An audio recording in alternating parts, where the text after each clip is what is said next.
Uyg'urlardagi hadisni inkor qilish hodisasi. Avtori Mavlon Yasin. Hadis inkorchilariga dunyodagi salohiyati bor mashhur islom olimlari keskin va tafsili oshkor holda raddiya berib bo'lgan.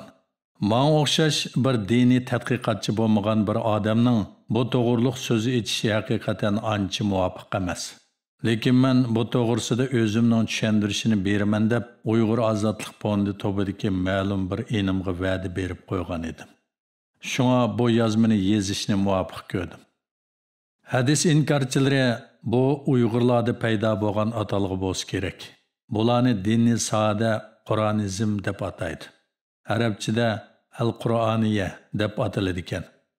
Menmo bu maqolda mujmallikdan saqlanish uchun Uyg'urlar odatlangan hadis inkorchilari degan atalg'ini ishiltaman.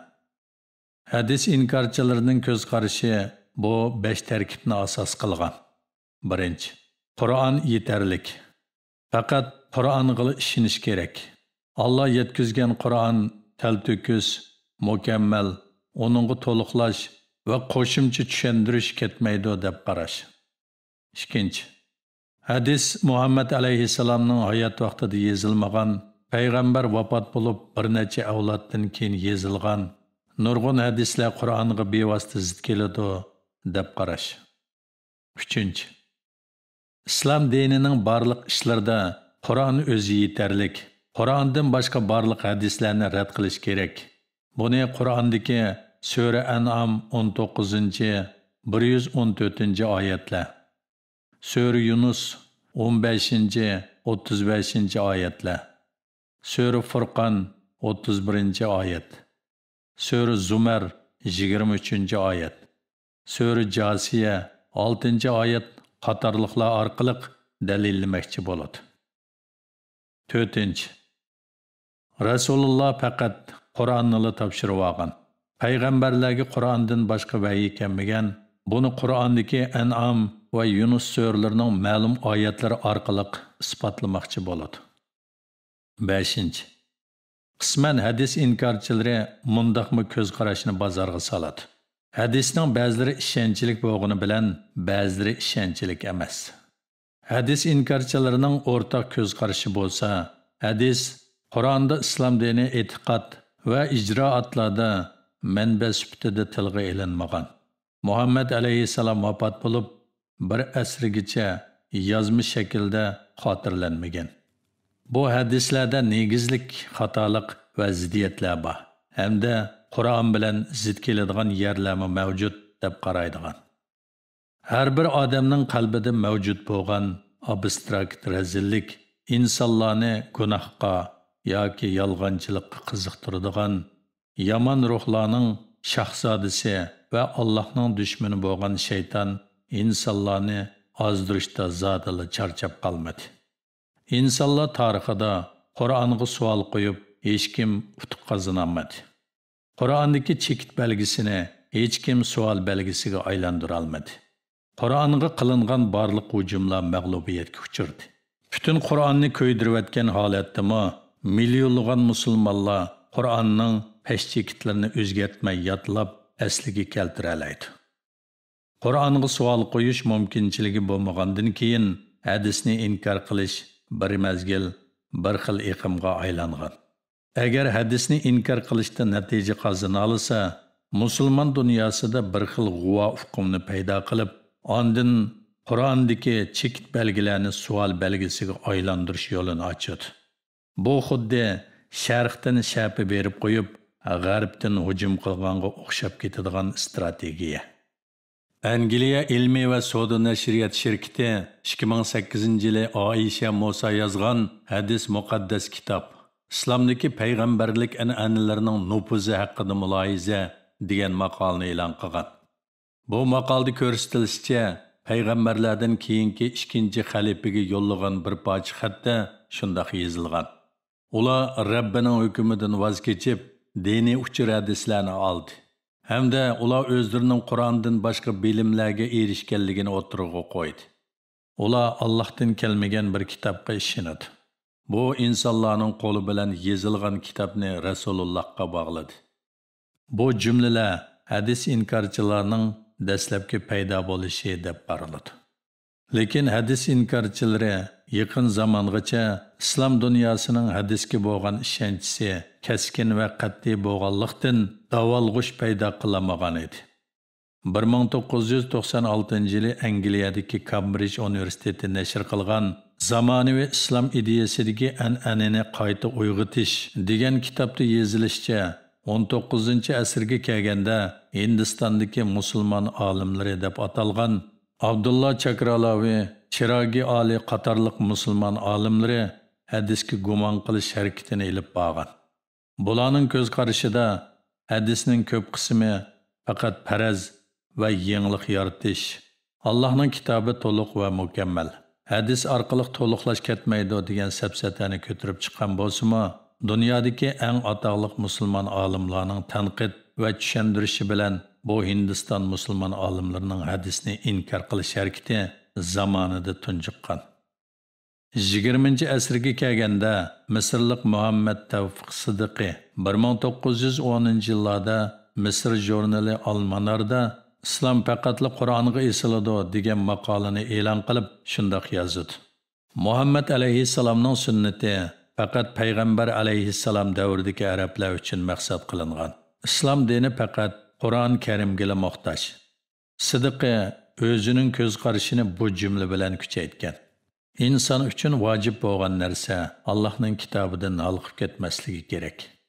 Agar din uchun Qur'ondan boshqa narsa lozim bo'lgan bo'lsa, Payg'ambar alayhissalom yozma shaklda uni tizimlashga buyurgan bo'lsa edi, Alloh uni saqlashga kafolatlik qilgan bo'ladi. Mana bu bo'lsa, hozirgi zamon hadis inkorchilarining manbasi. Siddiqining bu yerda ta'kidlayotgani Allohdan payg'ambarga Qur'ondan boshqa vahiy kelmagan degandan iborat. Lekin 1993-yilgacha hadis inkorchilari e'tiborsiz holatda yashadi. İslam dunyosi bularga parvo qilmadi. 1993-yildan tortib Facebook, Instagram, YouTube, Twitter, TikTok qatorliq ijtimoiy taratqular kayni-kaynidan barliqqa keldi. İnsanlar bu taratqular orqali uchur, ideya, sinlentisi, rasm qatorliq mazmunlarni osonla o'rtoqlashishga erishdi. 2000-yildan 2015-yilgacha hadis inkorchilarining oltin davri bo'ldi. Bu mezgilda ular ijtimoiy taratqulardan foydalanib, hadisni inkor qilish harakatini qanot yaydirdi va xeyli ta'siri bo'ldi. Ularning bu mezgilda yozgan maqollalarini va so'zlagan nutqlarini hozirmo ijtimoiy taratqulardan topqini bo'ladi. Men 2000-yildan 2003-yilgacha hadis inkorchilarining sepidan o'rin olgan aktivistlarning biri edim. Keyinchi men Qur'onni inchikilab o'qish va Buxoriy hadislarini qayta muloyiza qilish, shundoqla hadis inkorchilarini tanqid qilgan islom olimlarining nurg'un maqolalarini ko'rish bilan bir vaqtda uyimning yenidagi masjidga kelgan Misr Qoira universiteti, Indoneziya Ahmad Daqlan universiteti, Saudiya Arabiston Al-Imom Muhammad universiteti qatorliq dunyodagi dongli islom universitetlarida shariat fanlarida doktorlik unvoniga erishgan olimlar bilan bu masala haqida suhbatlashish va ularning ta'lim tarbiyasini elish orqali hadis inkorchilarining ko'z qarashi bilan Qur'on oyatlari o'ttirisidagi ziddiyatni bayqadim. Hadis inkorchilarining o'z xohishi bo'yicha yoki ongsiz ravishda ozg'an sabablarini tushundim. Bular mening hadis inkorchilar sepidan chekinib chiqishimga turtkilik rol o'ynadi. Islom olimlarining ko'rsatishicha, hadis inkorchilarining ko'z qarashida islomning barliq ishlarida Qur'onning o'zi yetarlik va Qur'ondan boshqa barliq hadislar rad qilinishi kerak. Hadis inkorchilar Qur'ondagi bir necha oyatlar orqali o'zining ko'z qarashini kuchlantirishga tirishadi.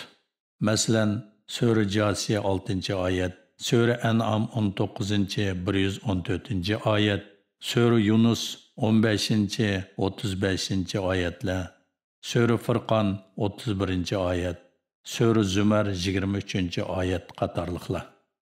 Sura Yunus 15-oyatdan misol olaylik. Men uni o'zimcha o'zgartirmayman. Men faqat ma qilingan vahiyga amal qilaman. Agar men Rabbimga osilik qilsam, albatta buyuk kunning, ya'ni qiyomat kunning azobidan qo'rqaman. Buning orqali hadis inkarchilar Rasululloh faqat Qur'on Karimni topshirib olgan deb o'zlarining ko'z qarshishiga guvohlik berdi. Bu yerdagi haqiqiy masala shuki, Rasululloh sallallohu alayhi va sallam Qur'ondan boshqa vahiyni topshirib olganmi? İslam olimlarining ko'rsatishicha, buningga Qur'on Karim o'zi muayyanlashtirib javob bergan. Yodlagan vahiydan boshqa yodlanmagan vahiy kelgan.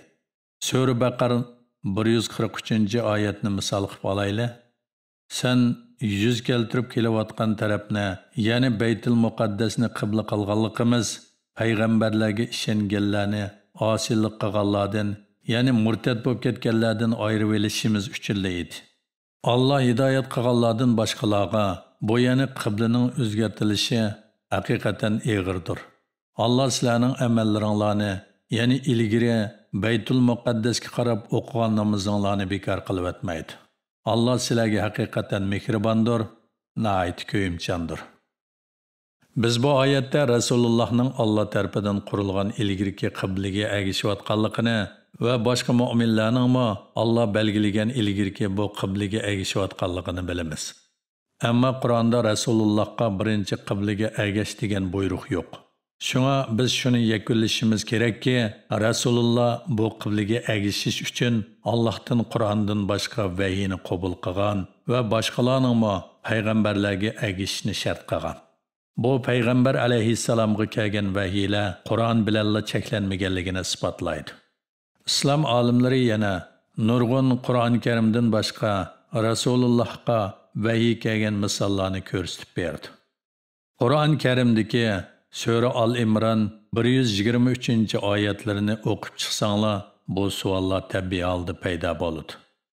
Rasululloh mu'minlar jang qilganda Allohning farishtalarni avatib yordam qilganligini qanday biladi? Allohning buni bayon qilgan oyatlar Qur'onda bo'lmasa, bu oyatlar o'tmishda yuz bergan ishlarni eslatmoqda. Albatta bular Rasul Akram sallallohu alayhi va sallamga Qur'ondan sirt kelgan vahiylardir. Yana misol qilib o'tsak, Qur'on Karimdagi Sura Anfal 9-10-oyatlar, Sura Ahzab 37-oyat, Sura Najm 3-oyatlar. Bular Qur'ondan boshqa qabul qilingan vahiylarning misollari. Sura Najm 3-oyat. O'z vaqtida payg'ambar ayollardan biriga, ya'ni Hafsiga bir so'zni yoshirin aytgan edi. U ya'ni Hafsa uni Oyshaga aytib qo'ygan. Allah bo'lsa sirning oshkorlanganligini payg'ambarga bildirgan chaqda, u ya'ni payg'ambar uningga Hafsiga, u ya'ni Hafsa oshkorlab qo'ygan so'zlarning ba'zisini aytdi, ya'ni yuziga soldi, ba'zisini aytmadi, ya'ni yuziga solmadi. Payg'ambar uningga sirni oshkorlab qo'yganligini aytganda, u ya'ni Hafsa, buni sana kim xabar qildi? dedi. Payg'ambar, "Menga buni hammani bilib turg'uchi, hammadan to'liq xabardor Alloh xabar qildi" dedi. Bu oyatda Alloh payg'ambarga uning bir ayoli uningga degan ishni oshkorlab qo'yganligini aytgan. Ayoli uningdan bu ishni kimning payg'ambarga xabar qilganligini so'raganda, u Alloh xabar qilganligini aytgan. Lekin Qur'on Karimda Allohning qachon va qanday xabar qilganligi tilga elinmagan. Bu vahiyni, ya'ni payg'ambar qabul qilgan vahiy aniqlik Qur'on Karimda emas. Payg'ambarlarga kelgan vahiy faqat Qur'on bilan cheklanmagan. Hadis Qur'onni dalillamaydi. Faqat Qur'ondagi har bir oyat yoki bir necha oyatlarning mazmunidan xabar berdi. Alloh so'zlarini tog' toshlarga yezib qo'ymay, payg'ambarlar avatishidagi barliq sabab kishilar ilmni insonlardan o'rganadi. U odam, ya'ni payg'ambarlar insonlarning vahiylarini tushunishi uchun mazmun va hadislar bilan ta'minlaydi. Qur'oni Karimda nikoh haqida oyatlar bo'lganidek, taloq, ajrish to'g'risidagi oyatlar mavjud. Qur'on Karimda urush haqidagi oyatlar bo'lganidek, tinchlik to'g'risidagi oyatlar muboh. Agar siz har bir hadisning barliq kelgan ahvolga, ya'ni hodislariga qaramasangiz, nikoh oyatlarini qanday vaqtda qo'llanishni, ajrashish oyatlarini, taloq, ya'ni ajrashish oyatlarini qandoq vaqtda qo'llanishni bilolmaysiz. O'xshashla urush oyatlarini qandoq vaqtda qo'llanishni, tinchlik oyatlarini qandoq vaqtda qo'llanishni bilolmaysiz. Nurg'un hadis inkorchilarining birla aloydiligi bor. U bo'lsa-mu hadis bilan oyatlar o'ttirsidagi bu munosabatga diqqat qilmagan.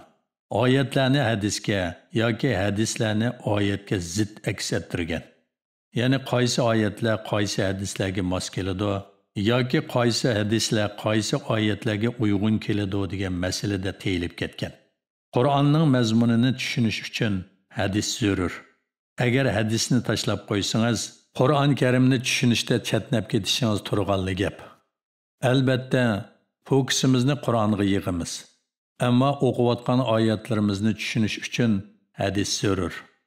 Hadis inkorchilari savol qo'ygan hadislarning nihoyatda konkret orqa ko'rinishi bor.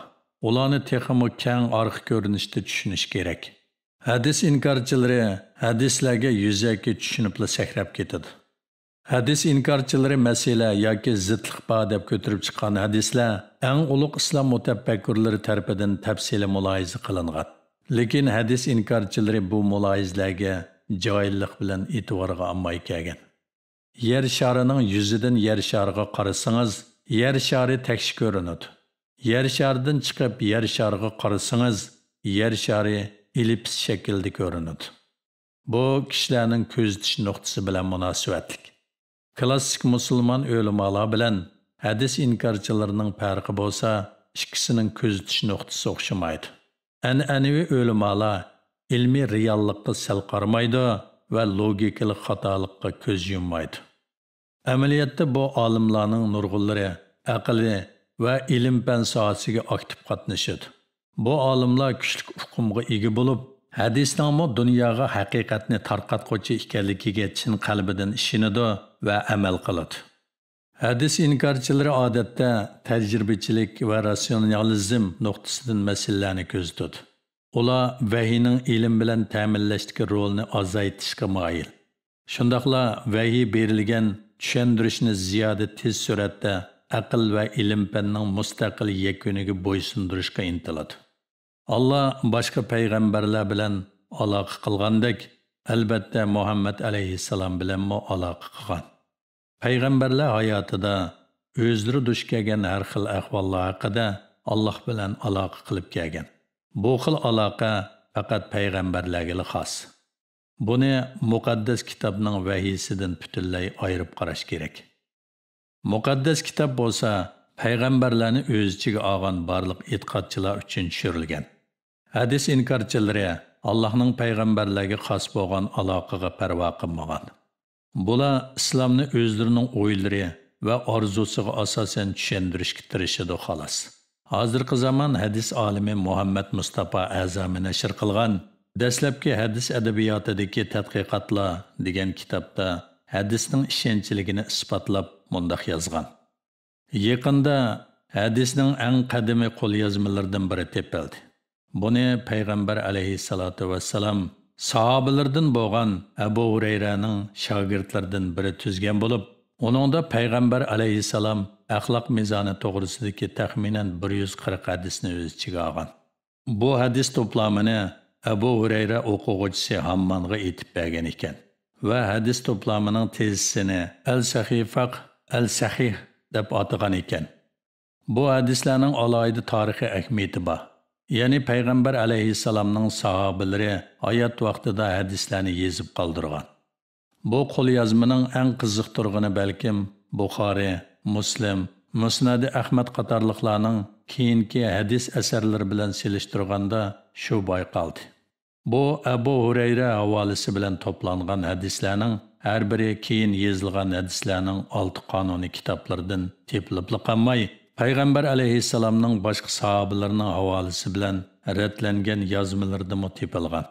Keyingi mashhur hadis asarlarining avtorlari bu hadislarning bir ig'iz so'zni o'zgartmagan, balki asli qo'lyozmasiga varislik qilgan. Bularning hammasi sahih hadis kitoblarida tilga ilingan hadislarning to'qilma yoki asossiz emasligini isbotlaydi. Hadis va islom qonunshunos doktori Muhammad Hamdullah oldingi asrda nashr qilgan hadisni qo'g'dashning muqaddimasi degan kitobida Turkiya, Fransiya va Germaniyadagi kutubxonalarda saqlangan hadisning dastlabki to'plamlaridan Payg'ambar alayhissalomning hayoti tarixi kitobga xotirlangan nurg'un yozma hujjatlarning misollarini ko'rsatib shundoq yozgan. Makka musulmonlari Madinaga ko'chib kelgandan keyin u yerda hukumat va shahar davrlarining asosini soldi. Rasululloh u yerdagi barliq aholilarni Makkalik muhojirlar, ya'ni ko'chman musulmonlar, Madinalik ansorilar, ya'ni musulmon ittifoqdoshlar, Yahudilar va islom dinini texi qabul qilmagan arablarni kengashga murojaat qildi. Ondan davlatning asos qonunini e'lon qildi. Bu tarixdagi tunji davlatning yeziqcha asos qonuni. Doktor Muhammad Hamdullah bu kitobda yana shundoq yozgan. Payg'ambar alayhissalomning hayoti, nufs tekshirish, xatpatnet, dinga e'tiqod qilish risolasi, Yahudilar bilan xat aloqa qilish, valilarga yo'l yo'ruq, boj o'lchamlari qatorliqlarni o'z ichiga oladi. Ya'ni Payg'ambar alayhissalomning ba'zi sahobalari Payg'ambar alayhissalom hayot vaqtida uning hadislarini yezib qoldirgan. 2012-yili 1-oyning 26-kuni nashr qilgan Ramaiz Abid yozgan Hadislar yolg'on cho'chaklarmi yoki haqiqiy bayonmi degan kitobning aytishicha, Muhammad alayhissalatu vassalam vafot bo'lgandan keyin uning nurg'un sahobalarining yezib qoldirgan shaxsiy nusxalari bo'lgan. O'zining yozgan asarlarining ko'p to'plami borligi hammaga ayon bo'lgan sahobalar ichida eng ko'zga ko'rinarli bo'lgani Abdullah ibn Abbas. U vafot bo'lganda bir to'gi yukni tashkil qiladigan hadislarni qoldirib ketganligi ma'lum. Bu dunyoga tonilgan islom olimlarining yozmalaridan hadis inkorchilarining ko'z qarashlarining asossiz va arzimas ekanligini bilamiz. 2015-yilga kelganda hadis inkorchilari jimmidi yo'qolib ketgan edi. Qandaqto islom dunyosida shallanib ketgan bu patqoqni dengiz bo'yida sayli qilib yurgan ba'zi Uyg'urlar xuddi bir go'har tepib olgandek qo'yiniga selib mastona bo'lib yurishidi. Amaliyotda bu Uyg'urlar hadisning nemisidan bearam bo'lganini o'zimi bilmaydi. Bular Qur'onga zid degan misollarni dunyodagi eng mashhur islom olimlari keng doiradan tushundirdi va bular degan zidliqlarning hech qanday asosi yo'q ekanligini ko'rsatib berdi. Bular hadislardan payg'ambarlarning nachar axloqi, xarakteri, pozitsiyasini bayqadimi? Yoki hadislar ayollarni tuvan insonlar qatoriga kirgizdimi? Yoki insonlarni o'limga majburladimi? Yoki jinsiy parakandichilik va illatni tashviqot qildimi? Yoki Qur'on Karim uchun ahmoqona va g'alati mazmunlarni tuzdimi? Yoki Uyg'ur madaniyatida va kundalik turmushida pasif rol o'ynadimi? Yoki Uyg'urlarning o'tmishdagi va hozirgi mustaqil harakatida to'sqinlik va buzg'unchilik rol o'ynadimi? Uyg'urlardagi bu hadis inkorchilarining so'zlarini anglab baqsanglar, nadonlik omillari bilan to'lib toshgan, hakavurlikdan boshqa hech qanday mazmun va mohiyat yo'q. Nurg'un Uyg'urlar bu hadis inkorchilaridan bearam bo'lib, qaynab, xafa bo'lib, g'azablanib ketadi ekan. Amaliyotda bundaq nafratlanishning hech bir hojati yo'q. Bularmi bir necha yildan keyin un-tinsiz yo'qolib ketadi. Bu hadis inkorchilari bo'lsa, raqam davridagi xurofiylar. Tarix iqimi qiqivatgan qoldiqlarni go'har deb elib o'zicha yangi bir ko'z qarashni o'tirg'i qo'ydim deb o'z-o'zidan qanoatlanib yurgan nadonlar. Hamda bu nadonlikda bir oz tajriba yakunlaganlar. Bular bilan bu to'g'riliq muhokama qilsangiz, ular sizni o'zlarining saviyasiga, o'zlarining darajasiga so'rab tortib tushirib, ondan o'zlarining nadonligida yetishtirgan tajribasiga tayinib, sizni bir sasliq, patqoqlikning ichiga so'rab kirib ketadi. Shundaqdimi, ularning fikr qilish erkinligini cho'qim hurmat qilish kerak.